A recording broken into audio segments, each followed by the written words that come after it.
And the mother writes, Kathy, our little 2-year-old daughter thoroughly enjoys watching you. In fact, when it comes time to go to bed, you get many kisses as a good... She's 2 years old. Did you hear that, the first part? You get many kisses as a good night, and even then she wants to stay up. She sits in her rocker, almost spellbound during your entire talk. I wish you were on more frequently. A few weeks ago, in anticipation of a new arrival to the family, we purchased a new dryer. It is the type with a glass window in the front. Kathy watched me put the clothes in and saw them tumble around for a while. And then she turned to me with a puzzled look on her face and said, "But, Mommy, where's Fulton Sheen?"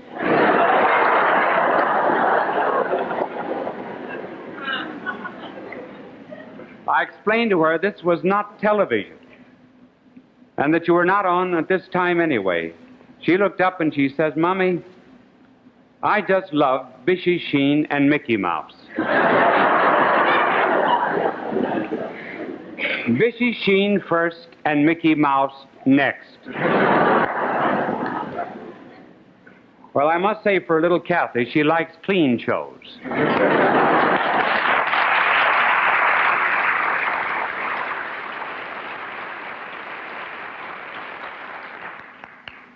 In this telecast, the three greatest confessions of history, the confessions of Augustine, the confessions of Abelard and Heloise, and the confessions of Jean-Jacques Rousseau. We build them around the conflicts of the modern world. It is too generally assumed today that if any person has a conflict or an inner tension, that there's something abnormal about him. Now, it should be remembered that everyone has a tension. There's a very normal tension, that is to say, the tension between body and spirit. And then there's another tension, too, between what we are and what we ought to be. Now, in each of these confessions, there were tensions, there were falls, there was, in every instance, what our modern world would call a sex problem. And we will see how the problems were solved. First, Augustine. And this takes us back to the end of the 4th century. Augustine lived in northern Africa. Remember, the civilization of Carthage rivaled Rome. His father was unfaithful to his wife, was cruel, gave a very bad example about the house. The mother was a saint. He was brilliant. But as he said, I could not make a distinction between a pure affection and voluptuousness. I was devoured, he said, by the flesh. At the age of 17, in the year 371, he took unto himself a common law wife who lived with him for 14 years. We do not know her name. It's strange that in all the writings of Augustine, he should have left this woman unnamed. That year his father died. And this woman the following year gave birth to a son called a Deodatus, which means given by God. The mother was very distraught at the paganism of her son, and she went to see the bishop, and the bishop said, "A child of so many tears will never be lost." Well, on account of Augustine's wild, furious life, and this tension between body and soul in which the body had the mastery, like everyone else, he had to find a philosophy to justify the way that he lived. You see, if we do not live as we think, we soon begin to think as we live. So Augustine had to have a philosophy. And his philosophy that he chose was Manichaeanism. Now, Manichaeanism was a philosophy that believed that there's an absolute principle of good and an absolute principle of evil. He chose that philosophy because it relieved him of responsibility. After all, he could say, I'm determined to be the way that I am, hence I need not be good. His mother had always prayed that he would never go to Whitley. But after a brilliant career at the University of Carthage, he went to Italy. And when he went to Rome, the prefect of Rome was a certain Symmachus. And Symmachus was very anxious to restore paganism in Rome. The imperial court was then in Milan. Symmachus thought, well, the very best person in all the world to send to plead the cause of paganism at the imperial court is this brilliant scholar and rhetorician Augustine. So Augustine is sent up to Milan. Three things happened in Milan. First, there was a great rhetorician in Milan. His name was Ambrose. He was the bishop of Milan. Augustine used to go and sit under the pulpit and listen to Ambrose. Then he visited him, borrowed books from his library, and Ambrose talked Augustine out of Manichaeanism. Then there came a second influence. Augustine picked up a work of Cicero that was called Hortensius. It no longer exists. All the manuscripts have disappeared. And when when Augustine read Hortensius, he said he became convinced of the beauty of contemplation. But as much as he wanted to philosophize, here was this flesh of his with all of its urges demanding satisfaction. He talked the matter over with a friend of his called Ponciatus, and Ponciatus recounted to him the story of St. Anthony of the desert. He said he had the same conflict you had. Everyone has. The flesh and the spirit. And he explained to Augustine how he overcame it by disciplining his flesh and finally making the spirit master. And Augustine began thinking it over, walked up and down in the garden. From an adjoining garden, he heard a child. And the child was saying, Tole et lege. Take and read. And Ponciatus had just been reading St. Paul. Augustine picked up the book in obedience to the injunction of the child. His eyes fell across the passage in the Romans about not in chamberings and impurities, but rather in complete consecration to God, making no provision for the flesh do we find peace. And Augustine decided then and there maybe the way of St. Anthony is the right way. April 22nd, the year 387, with his mother there, the woman that he had lived with for years, had returned to Africa to do a life of penance, Ambrose baptized Augustine and Deodatus, who later on died. And Deodatus was then about 13. 12 years later, Augustine wrote what we already have told you, his Confessions. The most soul-searching document that has ever been written. We think that we live in an age that has made many psychological discoveries. And believe me, we think many a thing is modern simply because we do not know what is ancient. Nobody can ever understand the real depths of psychology until he's read three great works. The Passions by Thomas Aquinas, The Concupiscence of Bossuet, and The Confessions of St. Augustine. Here was a man who resolved the conflict that is imminent in everyone and left us those words that immediately recall Augustine are almost scriptural. Our hearts were made for thee, O Lord, and they are restless until they rest in thee. That was one way of solving the conflict. Now another way.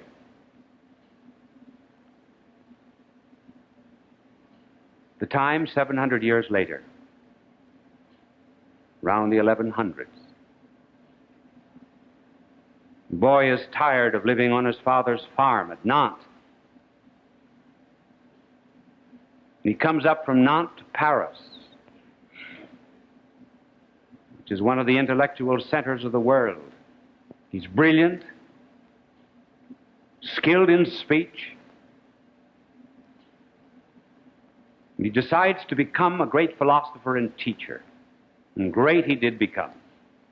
In those days, people talked philosophy just as we talk politics today.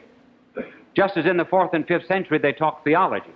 Cyril of Alexandria had to get up one day in a pulpit in the 4th century and say to his people, I do not want you people talking the hypostatic union in barber shops. Can't you imagine some woman under a hairdryer talking about the hypostatic union today? Well, here in the Middle Ages, they were talking philosophy. Abelard was brilliant. He loved to debate. He went from one school to another. Finally came a great debate with William of Champeaux. The University of Paris was then being born. It was alongside of the Cathedral of Notre Dame. It was the cloisters, the portals. Not the present cathedral, but the one that just preceded it. The present cathedral was soon to be built. Thousands of students always came to listen to Abelard. He was almost invincible in discussion. One day when he was debating William of Champeaux, he was pleased, looking out at the heads of 2,000 or 3,000 students, to see leaning against the cathedral door the rector of the Cathedral of Notre Dame, the builder of the future and present Cathedral of Notre Dame of Paris, Canon Fulbert. Canon Fulbert was holding a little 2-year-old niece of his by her hand.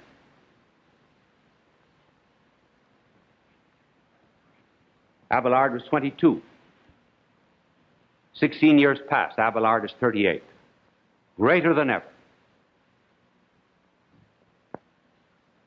The little girl, Heloise, is now 18.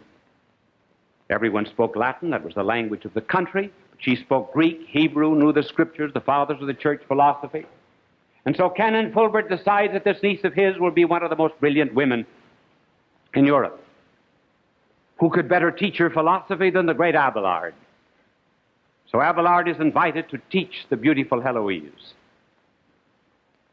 So the lessons begin. He talks about matter and form, substance and accident, the analogy of proportion, the analogy of proportionality, primary and secondary causes, and then he begins talking about beautiful June moon.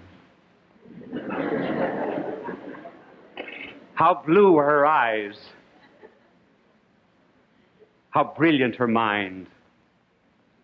And in the language of Shakespeare, Abelard loved her not wisely but too well. And to escape the shame of an unmarried mother, she went to Brittany. Canon Fulbert was furious, did violence to Abelard. Then began a long exchange of letters, and in those days, the men kept the letters. That's how he happened to have the Confessions of Heloise. Abelard himself wrote his own in the History of Calamities. See, things have changed. Remember in the gospel, it was the bridegroom who kept everyone waiting. Today it's the bride. So in the letters, she argues with Abelard, and she tells Abelard that they should not be married. And she gives reasons. She knew the pagan classics well, knew the Greek philosophers well, and these were the three arguments. She said, you remember that when Cicero divorced his wife Terentia, he refused to take to himself another wife on the grounds that no man could ever devote himself to philosophy and to a wife at one and the same time. The second argument that she gave was, she says, how could you think with a house full of children? She said, does the pen with which you write Is it compatible with the playpen? If we were rich, we could have many servants, but no philosopher is ever rich. And the domestic cares would not permit you to think as you should. And then the third argument that she gave was from wise old Socrates, the Greek philosopher who had the horrid wife called Xantippe. Socrates afterwards said, if you marry well, you'll be happy. If you do not marry well, you'll be a philosopher. He was. And so this particular day, Heloise told Abelard that Xantippe was scolding and thundering at Socrates, and Socrates in his meekness went out, sat on the stoop of their home. She went up on the second floor and poured out a barrel of slop down on Socrates' head. And Socrates looked up at her very calmly and said, I knew after all that thunder we'd have some rain. So Heloise said, you see, it's better not to marry. Well, they were married.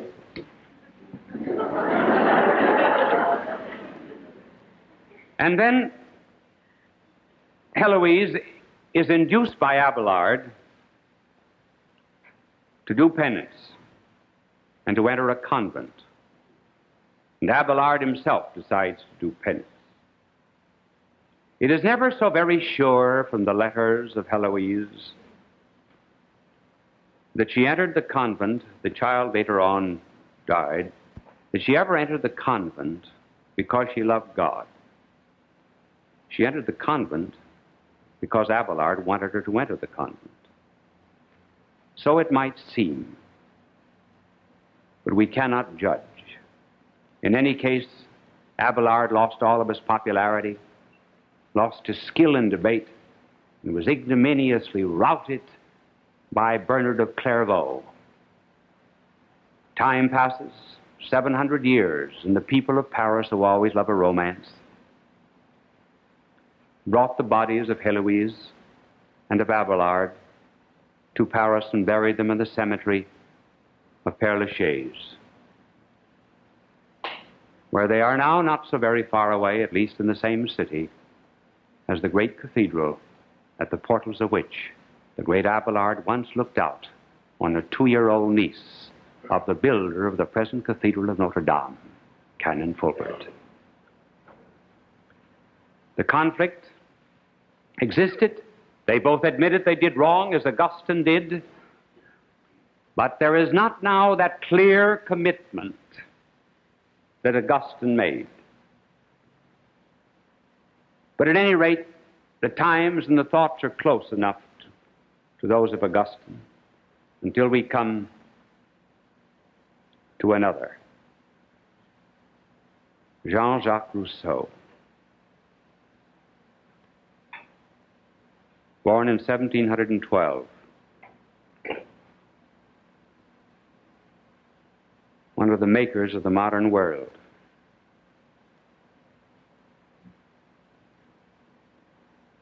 Unfortunately, his mother died when he was young.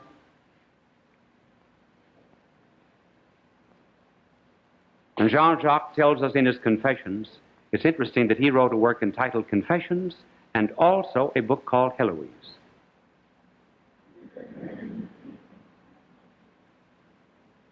So we've put the three of them together tonight.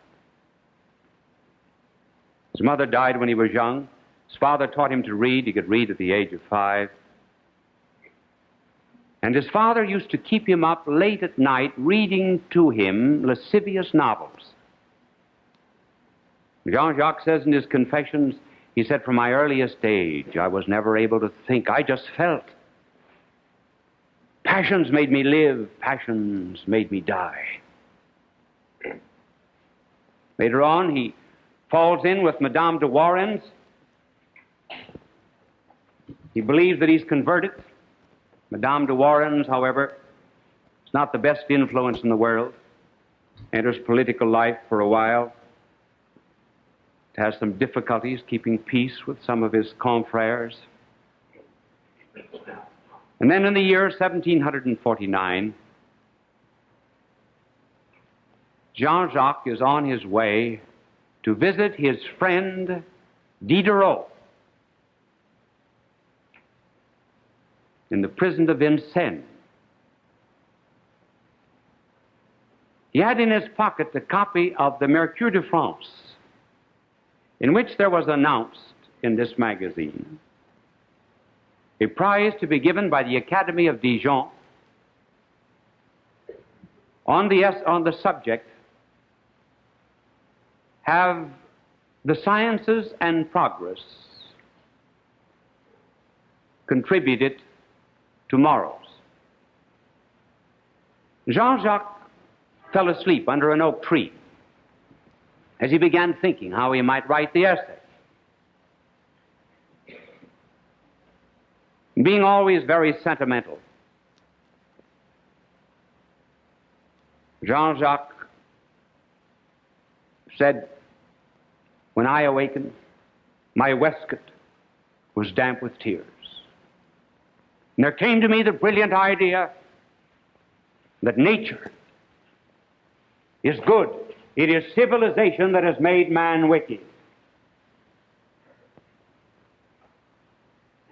In other words,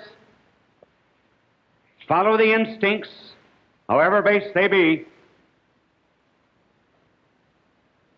You cannot be accused of being wrong. There's something external that makes you wrong.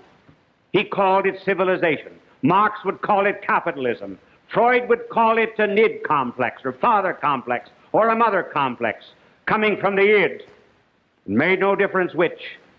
For him, civilization has made man wicked, and one must therefore get back as close as one can to nature, not that which constitutes a man intellectually and rationally, but rather nature understood as something primitive. So he took unto himself a common law wife, Teresa Levasseur, who gave birth in the course of time to 5 children, each of which Jean-Jacques Rousseau and Therese abandoned at birth. And he wrote a book on how to educate children.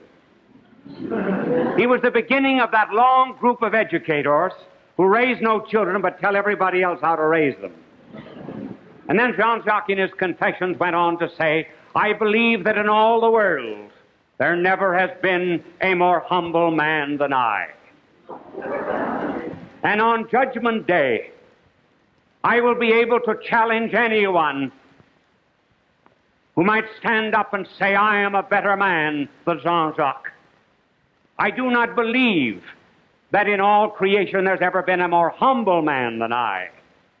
And if I thought that there was a holier man than I in the world, I would commit suicide." This is Jean-Jacques Rousseau, who gave us romanticism, who gave us sentimentalism, who gave us the primacy of the ego. He was the type of man who might be seated at, for example, at a piano. Here's a composition before him. He strikes the wrong key. But instead of looking at the standard, namely the composition, and hitting the right key, he says, however I feel, that will determine the note that is right. And Jean-Jacques, therefore, gave birth to an entirely new concept of how to handle the conflict, namely give way to it and call it right. You see, here we've gone a long ways from the Confessions of Augustine, Abelard, and Heloise. In those other days, and still with people who are sane and rational, when they do anything wrong, the cuts are clean, almost like the Red Sea that has been parted. You can see the flesh on either side, and the blood is pure. Those are the wounds and the sins of normal people, but here, with Jean-Jacques Rousseau and those who have followed in this primacy of the sentiment and the denial. And one is sometimes in the qualms and indecision of a man who had considerable money, and he decided to invest it in Latin America. He didn't know whether to invest it in a gold mine or a uranium mine. So he didn't know whether to go either to Chile or to Colombia. He chose Colombia. and he invested it in gold and lost everything. So he borrowed enough money to come back on a plane. He didn't know which airline to take. He chose one. The one he chose had a couple of engines that conked out. Stewardess came through, gave them parachutes. He was offered two. He didn't know which one to choose. He chose one. The one he chose didn't open. As he was flying down, falling to earth, he shouted out to the heavens, St. Francis, have pity on me. And from heaven there came the answer, which St. Francis? So, which subject? I asked my angel, and he was reading Shakespeare. And he said, here's a line. Time is out of joint. Why don't you talk on that? And I said, well, how can I do that? Well, he said, listen, I belong to heaven, not to earth. You figure that out from this point on. So I figured it out, and I decided that a good subject might be the psychology of the rat race. You know, people complain today that life is monotonous and dull, the daily routine of making one's living, the mechanized reiteration of getting up and going to bed, the same pleasures, the paycheck, the spending, the debt, the getting out of debt. Life is just a round circle, a maze like the rats run around in. The young, some of the young, not all, what might be described as the alienated youth, they have another way of describing it. They say that, oh, the only reason you exist is to get kicks out of life. So, what is the psychology of the rat race? What's the psychology of kicks? Well, in order to do that, to explain it, we have to explain the normal, first of all, the normal concept of time. That is to say, the way that we regard time with right reason. First of all, there is a past to time, and secondly, there is a present, and thirdly, there is a future. Now, these three are combined for us when we are living properly. We cannot have the present without the past, because the past is our memory. We know those who suffer from amnesia. Their present is confused because they have no past. And the past is essential for experience as well. Then, present involves the future, with all of its goals, hopes, aspirations. So that normally, time is very much like listening to a melody or a symphony. You presently hear a note, but you tie it up with the other notes that have gone ahead. And you even anticipate certain notes, like, for example, dump, deedle, dump, dump. You know what that follows, or what follows that. So you even anticipate in music. Or life is something like a river. There's the flow, there's the source, and then maybe it pours into the ocean. And something underlying it all is the bed of the river. Now, that's the way time is to us normally. To understand the rat race and the alienated youths who talk about getting kicks out of life, we have to go back to the diagram. The angel wanted me to separate normal people from abnormal, so he washed my board. Now we come back again. Past, present, future.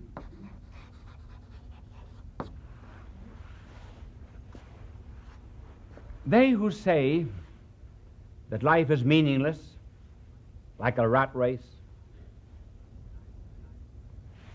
deny the past.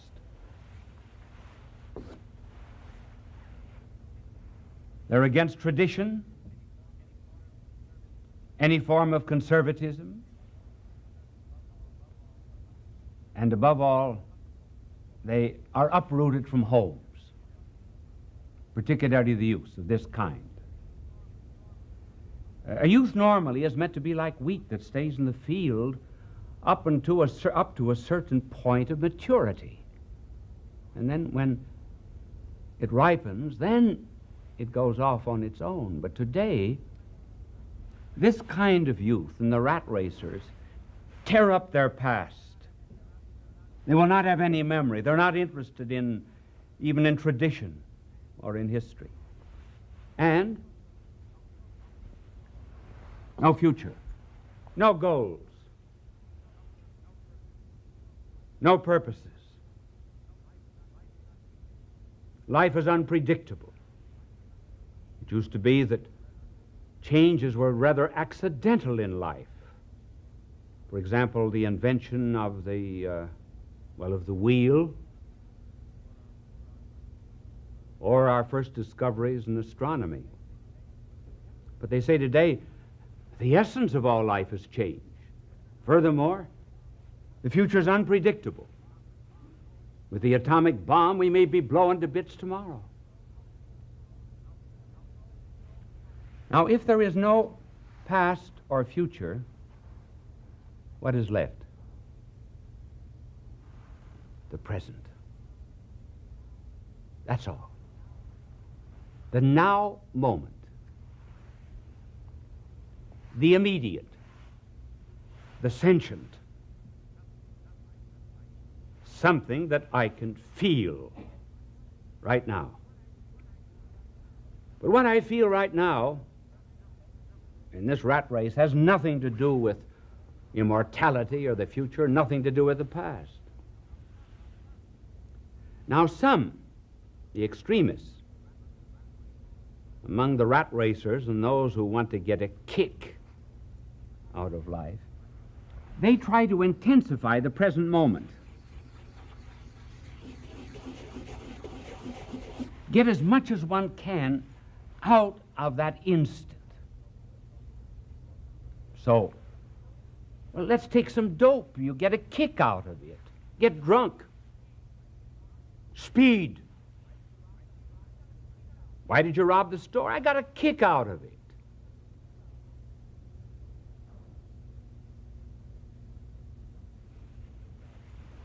Hallucination drugs. New kick.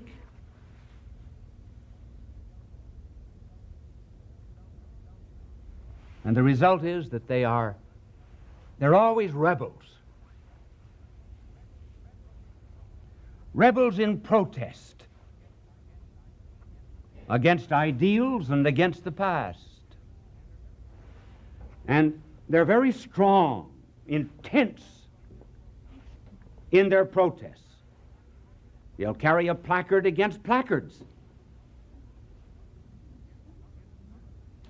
against government, against religion, against education, against schools, anything. But you ask them, well, what do you want instead? They don't know what they want. They only know that, well, I must live this particular moment, and that is all. Hence, dropouts. Why dropouts? Well, simply because you're planning a future, are you not? If you stay in school. And this type of people also, they never fall in love. Never fall in love because love is a commitment. Love is an involvement. Yes, they will. They will go in for sex, possibly. But they'll make it understood, I'm not going to fall in love. It's just the now that counts. This is what makes the rat race. They're living for today, for this moment. Now, we must not just merely explain things, we must also try to get people out of this. How can we do it? Well, here are some suggestions. The now moment, the instant, never explains anything, anything, anything. It's like looking through a keyhole.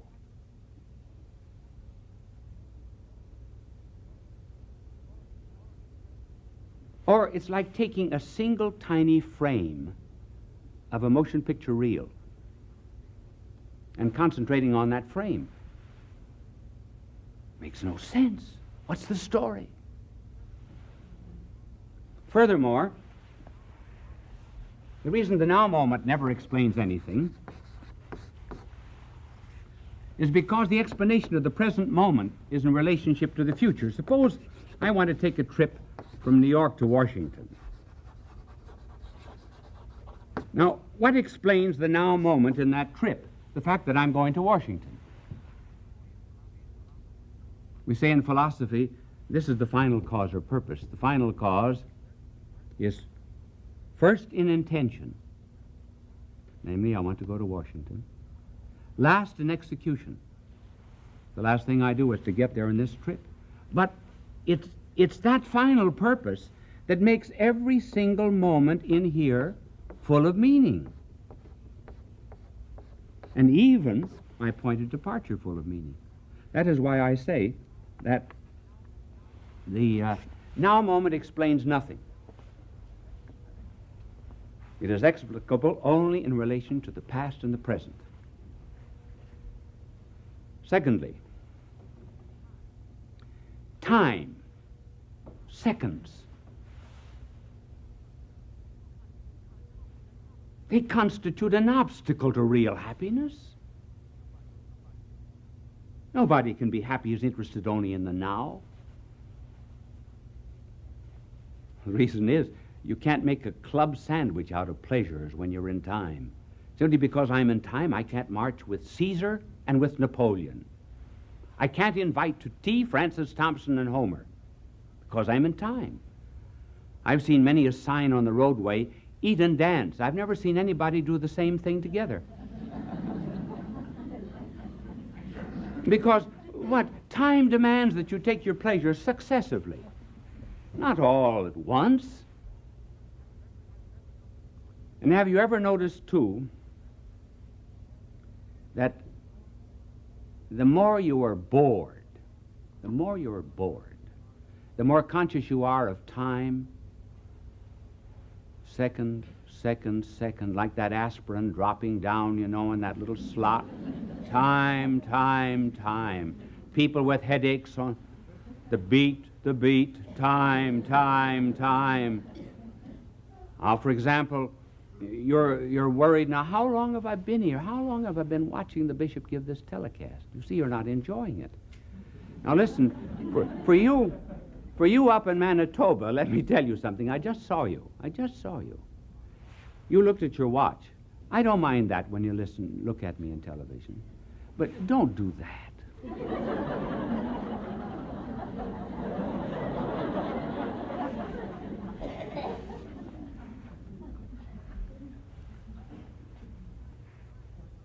So time of and by itself is boring. And the clue is the more you get out of time, the more you get away from these unrelated instances, these kicks, the more happy you are. You listen to a symphony. You're engaged in an interesting conversation, and you say, time passed like anything. So, you see, time is the enemy of happiness because it demands that we take our pleasure successively. If therefore we ever are to be perfectly happy, really happy, we have to get outside of time.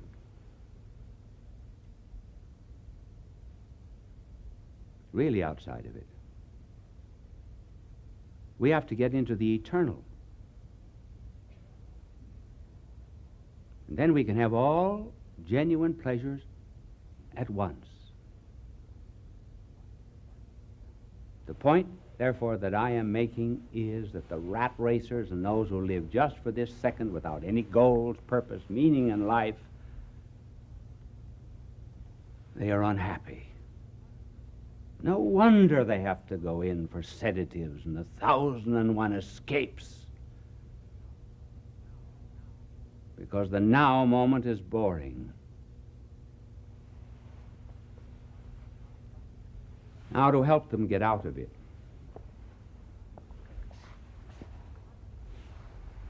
what is the rat race, and why is it called the rat race? Well, simply because the rats are going around in a circle all the time. How do you draw rats? You know, I can't draw anything. Did you know that this is true. I was offered a free scholarship by the New York Art School because I couldn't draw.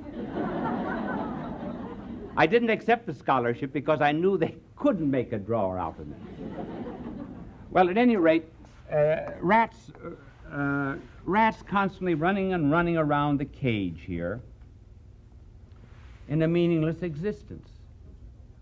And so with those who just have the now moment, here and there.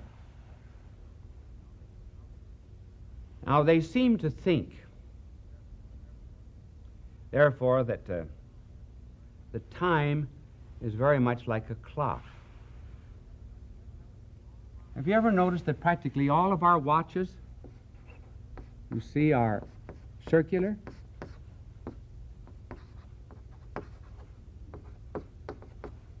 And so forth? And we fall under the illusion, we who are in the rat race, and we're just getting kicks every hour in unrelated fashion, we think life is just like that. We start all over again. Just a constant recurrence of permanently inconsequential moments. That is not a very good picture, the watch, of what life really is. There's something else in life besides that. Life is rather something vertical. Not a circle. And each day that we live is like an addition. Suppose we made an addition.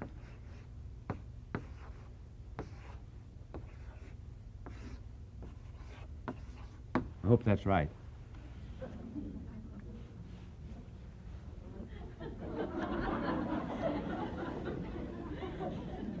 It isn't. Thank you. It's 35, isn't it? That's one of the reasons why it's always nice to have an audience of mathematicians. All of my audience here today, my dear listeners, are professors of mathematics in higher astrophysics. So that life is really the sum of the days, the hours, the minutes, the sum. Some add a little more than others. Maybe the column will run all the way down here. Maybe it'll be short. But there comes a time when God draws a line. That's it.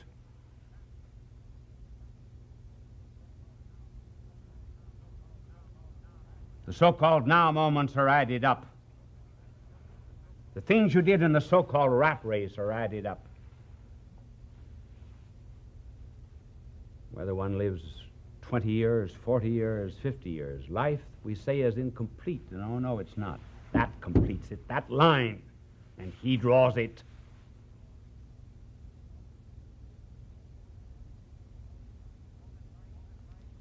So that life, then, instead of being this way, as I say, something vertical, or I might describe it as a kind of a hill. This is a hill. I always tell you what I'm drawing. This is a hill. Now, there's something at the top of the hill, something toward which we are working in all of the moments of life. And what is that thing? There isn't anything here, we know, that perfectly satisfies us. Nothing. We want life, yes, but each tick of the clock brings us closer to that line. Our hearts are but muffled drums beating a funeral march to the grave. So, though we want life, we do not want to live 5 more minutes. We want to live. But what have we got? We got a hurdle here. Pain, sickness, and above all, death that interferes with life. Then we have another. Desire and yearning in our soul as we ascend. We want truth. Not the truths of geography to the true exclusion of the truths of literature or philosophy. One of the first questions we ever asked coming into the world was why? We were made to know. And as children, we tore apart our toys to find out what makes the wheels go round. We are incurably bent on knowing truth. But we find that there's a hurdle in this climb, there's error. And there's something else we want love. And that love, too, has something in it. Even when it does remain fine and noble and clean, a day must come when the last embrace is passed from friend to friend, and there is nothing perfect that ends. So we find hate and satiety here. But because we're not living for the now moment, we know also that we wouldn't be wanting these things unless they really existed. There wouldn't be the fraction unless there was the whole. And so as reasonable beings, we ask ourselves, this life and truth and love that I am seeking for, where find it? Where's the source of it? Where find the source of light that is here in this studio? Not under here, because light is mingled with darkness. Not back here, mingled with shadow. If I'm to find the source of light that is in the studio, I have to go out to something that has no admixture of darkness in it. I must go out to something that is just pure light. So as a reasonable being, I say that if I am to find the source of the life and the truth and the love that I want, and that is what I really want, I have to go out beyond to a life that is not mingled with its shadow death, to a truth that is not mingled with its shadow error, to a satiety, to a love that is not mingled with its shadow hate and satiety. I must go out to something that is pure life, pure truth, pure love. That is the definition of God. This is not the rat race. This is the race for happiness. And our joy is this, that it doesn't take much time to make us saints and happy. It only takes much love.